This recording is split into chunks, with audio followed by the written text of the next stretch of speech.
This is the OSEE field monitor, and this is the monitor I use in my studio for all my sort of YouTube production stuff. But it's actually a monitor that has been designed to be able to use outside in full sun. And that's because it is one of the brightest field monitors ever made. And at 21.5 inches, you are not going to miss it. You have got a lot of real estate to see what's going on. Now, this is a 1500 nit monitor. And just to give you a sort of an idea of how bright that is, sort of the modern most brightest phones on the market right now are about 1000 nits, and a standard monitor like you would look at in an office or use for editing, video editing, is generally around 300 to 400, up to a maximum of 600 nits.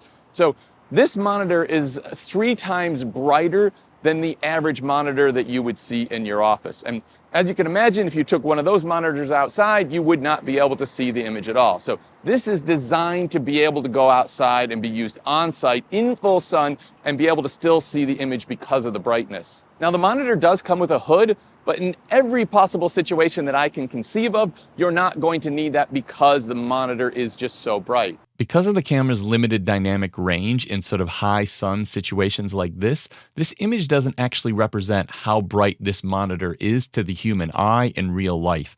And even in sunshine conditions like this, I would suggest the actual image that I saw on the day, the brightness was similar to what your TV would look like at home in the living room in the evening. Now, in full disclosure, OSEE did send me this monitor to sort of use and test in my production workflow, and all they asked me to do was take it outside and show how bright it was and make a video about it. So all these opinions are my own, and really what I'm doing today is just showing you how actually bright this monitor is in full sun. And we are in Australia, down under. We have some of the brightest sunshine here in the world, because everybody knows we have a totally different sun than everywhere else. So it is very, very bright. And right now we are midday, and that sun is basically directly overhead. We are on the verge of summer, and this is as bright as sunshine as you're going to get just about anywhere in the world. And I can still see and use this monitor. A few key features about this monitor and how it's different than your sort of normal desktop monitor. The first thing is the portability. It's got a handle on the back, it's got these feet on the side so you can just set it anywhere,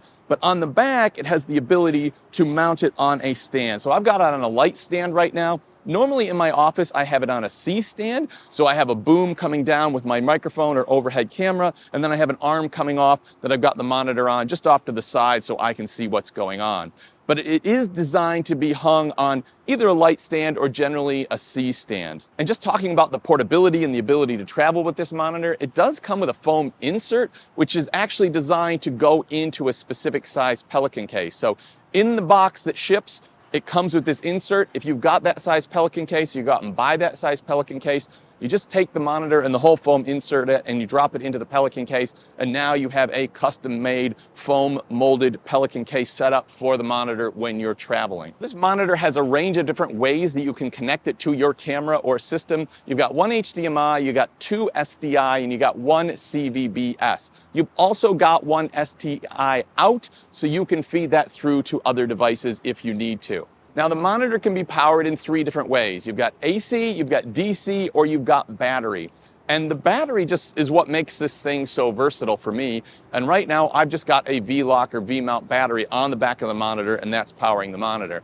But when I'm back in the studio, I'm just plugging this into the wall outlet, and that's how I'm powering the monitor. Now the monitor has a complete suite of software built into it to allow you to get your exposure right, your audio levels right, your focus right. You can load your LUTs in it and custom LUTs. It's got default LUTs. So it's got the normal range or normal suite of options that you would have in any field monitor. So you're not going to miss out on anything there. And that range of tools is obviously the biggest difference between a field monitor and a general monitor that you would have at home. So you might ask, why not just plug into sort of a normal monitor?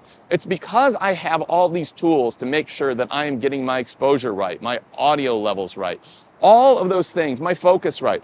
All of those things are built into the monitor. So once you implement those and get those working, it becomes somewhat idiot-proof. It really shines and it really shows you, hey, I haven't got my exposure right, or I haven't got my focus right.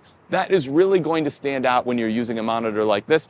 unlike just using a standard sort of 1080p monitor. Now, for more details on the monitor and pricing and specifications, I have put links in the description down below. And if you've got any other questions, don't hesitate to ask, because I actually use this monitor every day as part of my normal production workflow. I'm normally not out in the bright sun of Australia, in the sewer of Melbourne, Australia, but I do use this every day, so I am very familiar with it. So don't hesitate to ask if you've got any questions.